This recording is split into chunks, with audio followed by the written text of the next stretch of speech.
quarantaine, donc je suis un Sénégalais, je vivre en Angleterre, particulièrement à Sheffield.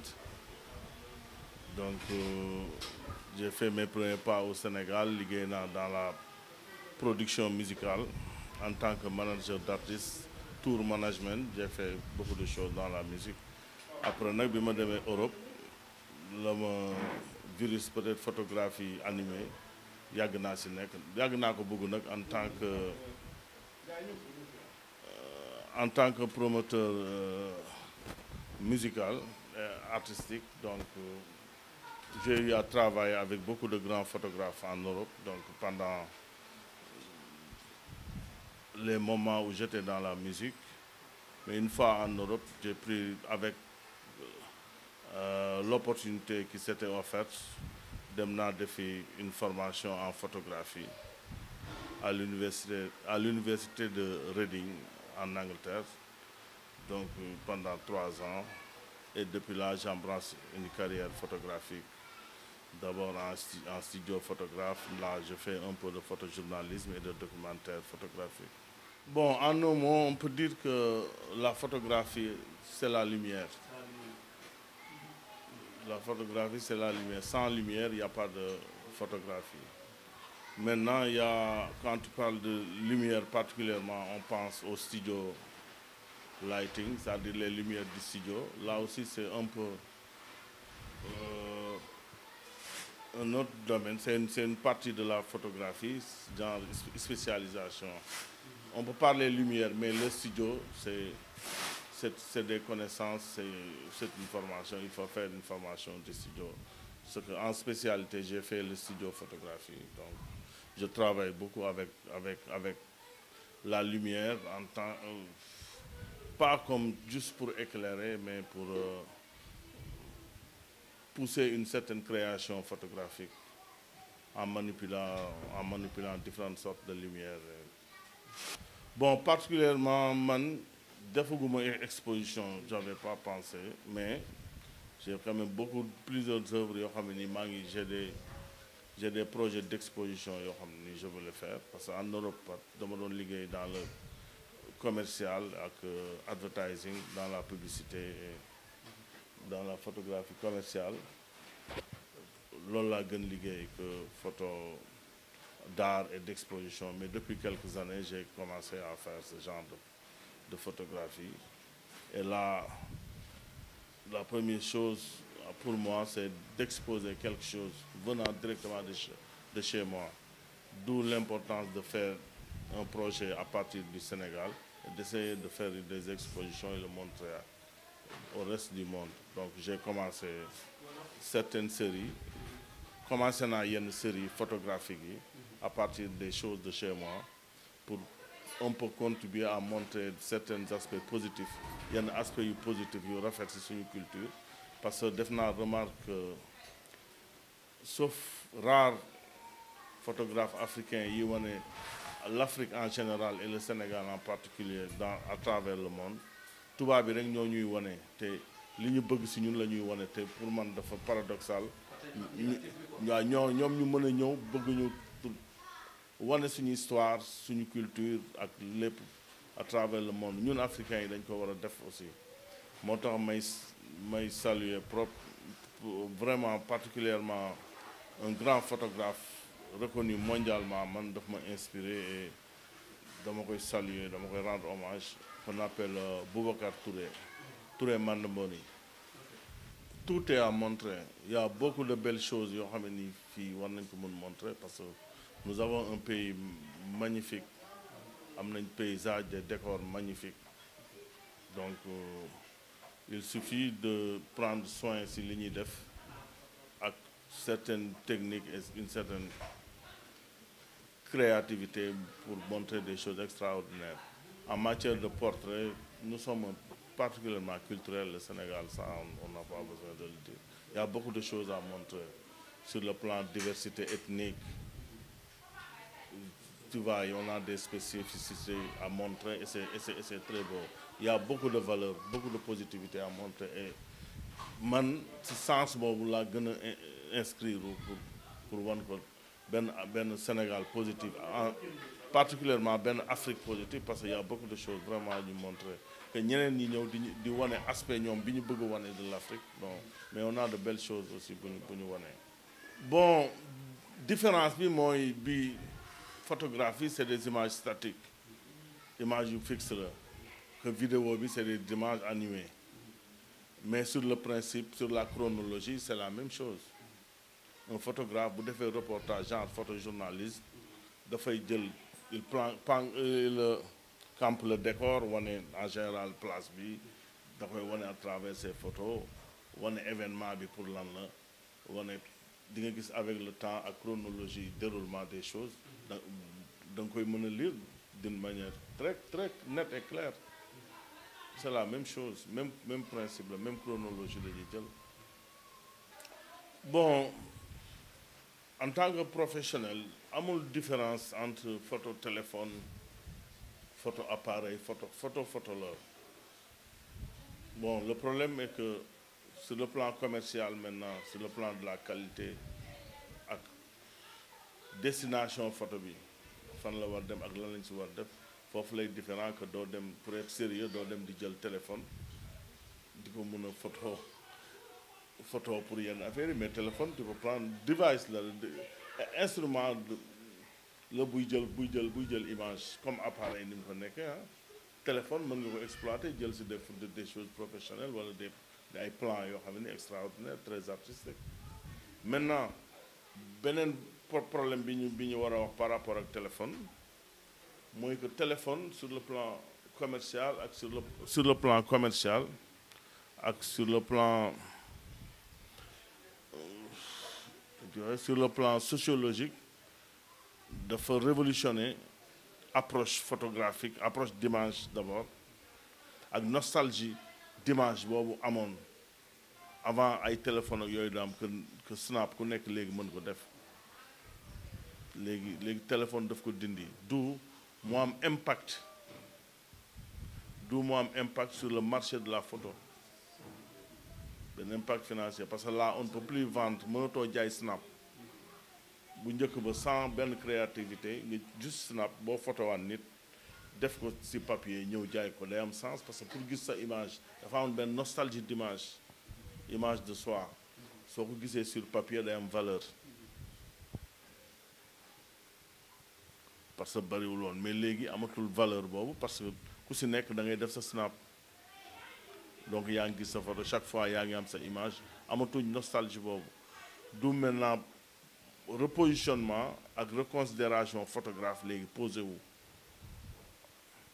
parce que léegi il faut légitimer li tax nit ki snap bi mën defal boppam mais muy dem di fay pour ñu photo ko donc il faut nga jox ko image en qualité en créativité boo xam ne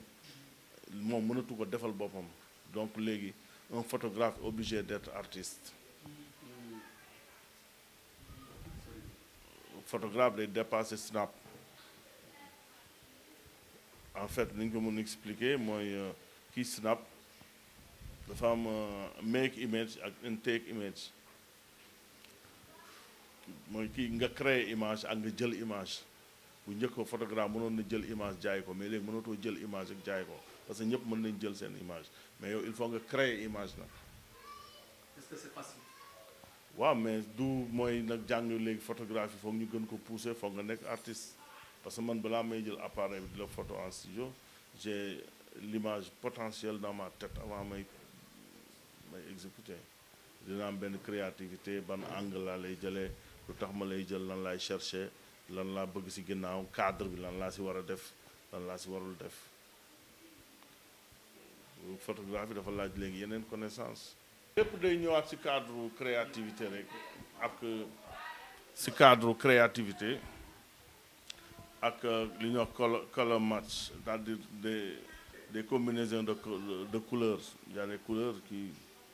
reflètent une certaine beauté yu rafet par exemple boo jëlee par exemple jaune bleu rouge vert boo ko boolee genre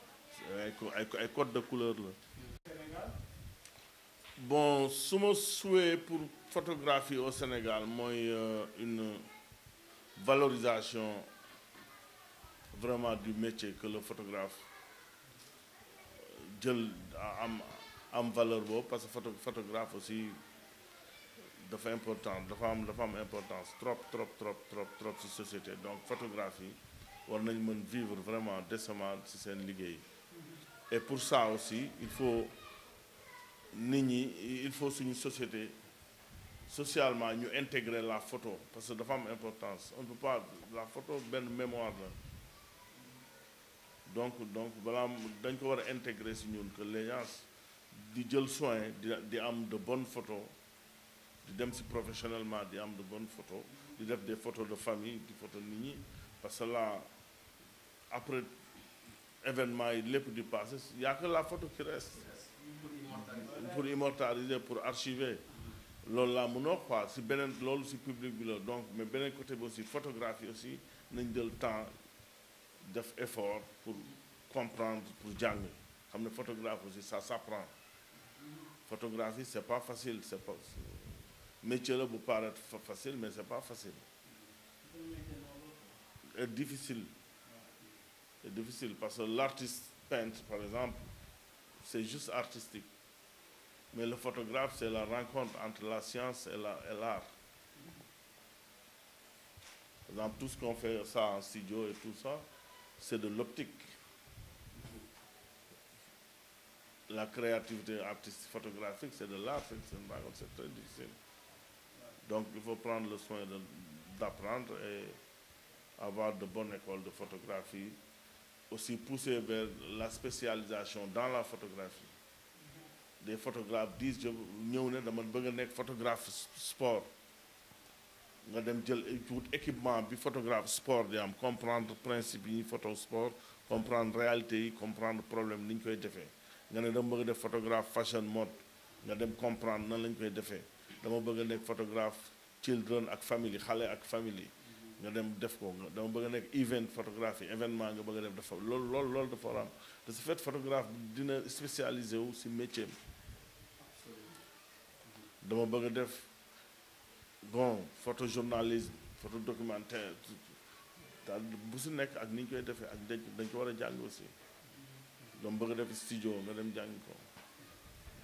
par exemple femmes yi dépigmenté wu et la majorité def suñu femmes dañ koy def loolu dafa hostile ak lumière dafa difficile nga photo wu leen déjà du rafet couleur bi ñu am donc tu vois loolu dafay difficile donc bu ñuy photographier d'abord ñun dañu am pour noir yi peau noire dafa am lu ñuy wax grace skin dañu am un peu moo tax dañuy niin quoi te loolu booy photo dafay ak effet lumière bi dafay am reflet bu ñaaw quoi du rafet donc am na ay li ñuy wax genre fond de teint photo yoo xam ne spécialement pour photo la pour mu bañ refléter lumière yooyu lañ def make-up yooyu dañ ko war a def dafa am make-up spécial pour photographe donc loolu lépp mooy ñëw ci professionnalisme photographie et gis naa jeunes yi ñi ngi efforcé wu di ko jéem a def bien vrai que conditions yi difficile na mais am na jeunes yi vraiment ñu ngi ciy jéem a attelé bon il faut que l'État les aide aussi moo am ay propre école photographie bon ñëpp am nañ ci part bon ñu ngi jéem a xool man personnellement maa ngi jéem a xool environnement bu favorable ak pas mal de choses pour def ko fii ay relations yu nekk fii photographe ak d'autres ak yeneen compétences aussi bu ñu mënee ñëw ñu def ko am na ay projets des projets en ce sens genre photo institut boo xam ne nii dinañ jéem a au-delà de pratique bi mais expliquer nit ñi l'environnement photographique le comportement professionnel ñu xam photo en général ak beneen bi am bépp solo mooy business flow photographie how to make money in photographie nan nga mun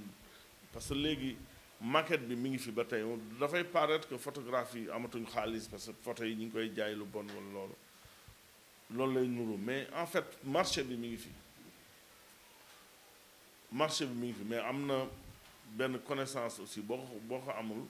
doo xam sa business photographique nan nga koy seetee nan nga koy defee parce que loolu la ñoo business flow business boo ko xamul dafay compliqué quoi donc foog nga mun a xam sa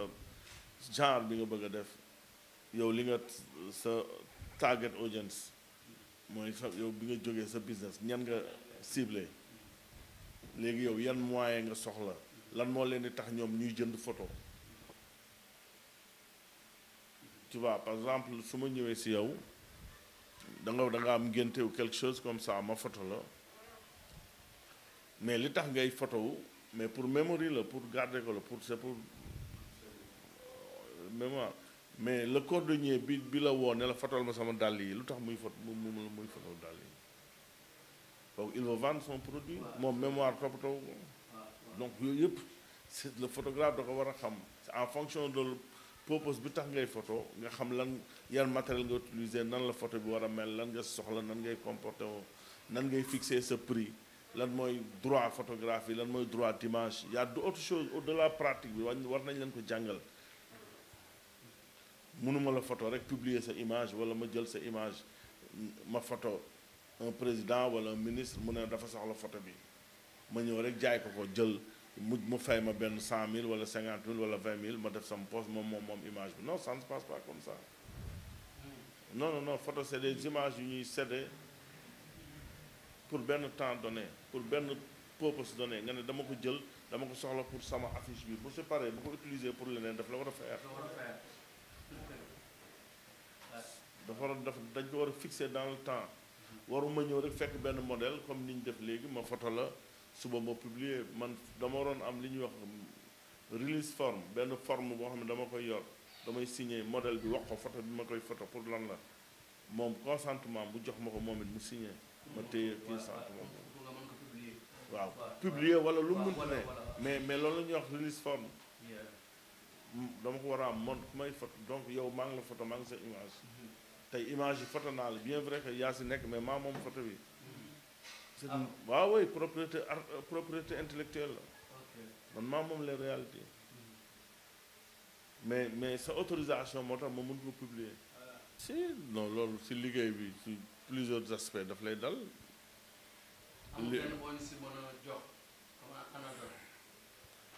bon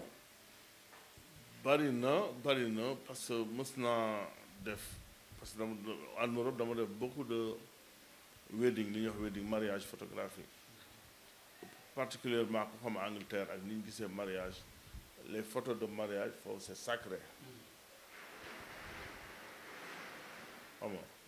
photo de mariage c'est sacré mës naa def mariage boo xam ne nii remise bague bi dama ko raté et ça faute lourde la du si man mais juste par hasard sama appareil am problème ne déclenche pas le temps may régler def nañ remise bague bi des choses qui passent affaire photo yëpp am léegi nag comment les expliquer ñoom que dama ko raté que pour ñu simuler ko pour defaat ko parce que dafa war a génn ci album de mariage bi et c'est important quelqu'un qui te paye presque 1,5 million CFA pour une nuit kooku mu dafay compter seen life seen vie waaw mujj nañ comprendre malgré ñoom parce que sont obligés ñu def ko dañ ko def bon defaat bi mooy le lendemain di nga naxanteeg ñoom ñu demaat ci salle bi solaat liñ soloon un peu ñu simuler yenn pause yi remise bague bi pour après pour mun ko def. Est-ce que am na benn mais frustration lay nekk ci yow parce que avant ñuy nangu avant bon lu ne di nga ko dégg di nga donc c'est pas professionnel. boobu bu doon naqari la ndax am na bu doon gën a neex nga commencé photo léegi. bon am na benn bu am importance mais boobu c'est une femme sierra-léonaise moo ma ko def et boobu saa photo boobu loolu daf ma marqué ba tey dama ko jël reportage mariage la woon aussi parce que je faisais beaucoup de mariage def mariage bi après mu fay ma donc mais le reliquat moom daf ma doon dawloo quoi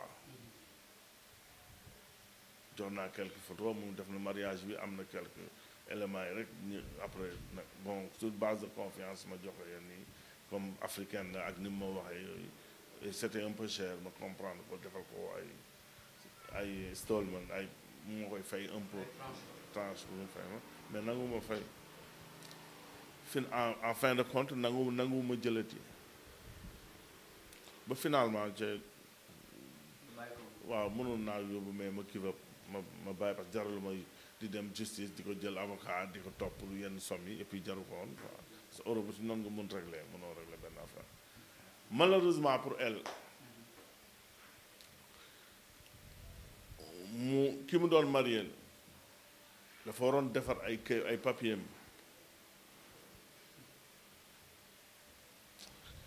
pour mu yóbbu ko il fallait nga am preuve yenn photo yi yenn éléments yi te moom am na si yoo xam ne amu ko parce que man maa koy parce que jëlul woon deuxième part ndeke moom mi ngi may wër presque 6 mois ça fait plus de 3 ans bi ma demee noonu parce que dafa dugal pour kayit kii bi ñu rejeté ko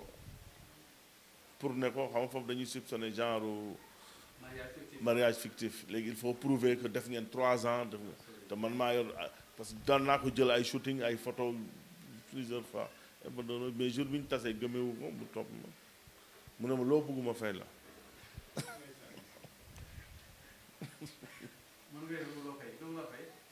non elle m'a payé donc chantage yu ma ko mais waaw non ça se comprend que photographe na jéem a professionnel parce que bul bazarder sa liggéey bul tout ça que ñu fay la que ñu bañ la fay professionnel fi nga jàpp te parce que société bi dañ la soxla bon mot de la fin bi mooy kontaan naa vraiment seen liggéey yéen ñi commencé di jéem a promote photographe ñëw seet si ma pour ñu wax si aussi ak bi ma ñëwee aussi dee leen ko def davantage tamit yéen war ngeen ni ngeen di wane artistes yi musiciens yi ou quelque chose comme ça dee leen y a de grands photographes ici léegi dee leen ko wane di ko wan jeune génération bi di ko wan nit ñi pour nit ñi di gën a am engouement si photographie di gën a wane seen liggéey aussi c'est très important donc maa ngi leen di gërëm di leen sant